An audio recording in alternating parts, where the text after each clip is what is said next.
Guys, hello sa inyong lahat. Ito ang aking manikin. Wala siyang katawang lupa. Alam mo na, kagabi kasi, nung lumabas siya, ang nangyari, yun nga, natanggal ang katawan, naputol ang kanyang lieg. Ayun, nilagyan ng asin ang kanyang katawan, kaya hindi siya nakabalik sa totoong katawan niya. Kaya ito na lang siya, ano na lang dito na, alam mo na, steady. Ayusin ko ang kanyang buhok, okay? Relax lang kayo dyan, guys. Alam nyo na yung manananggala.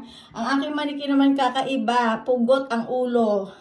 Dati ganito, kalahati na lipad, diba? Ito naman kakaiba. Ayun, ako hinihingal.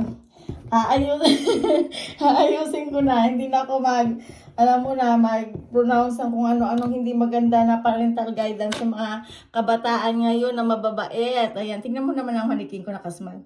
O, umiikot-ikot. Di ba, Hasting? Ayun, at ako'y may gagawin pa. Ayun na, hayaan mo lang tumalingi yan. Kasi alam mo, uso na ang talingi ngayon. Kung gusto nyong gayahin nyo na lang.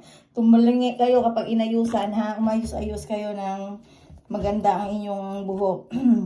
Kaya yung gustong ikasal dyan, magpakasal na kayo, magpaayos kayo ng buhok sa akin. Kahit anong ayos pa yan, kahit may bunot pa sa ulo. alam mo yung bunot na pang scrub sa sahig, kaya kong ipatong sa ulo mo yan para alam mo na matuloy lang ang kasal mo.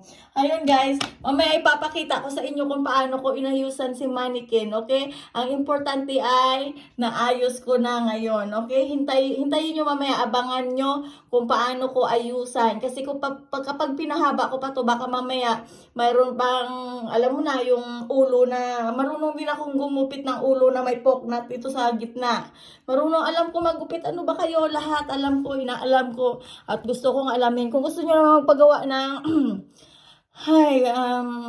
alam mo na yung bulaklak na bilog na hinahawakan kapag ginasal, yung ginaganon, hinahagis na ganyan.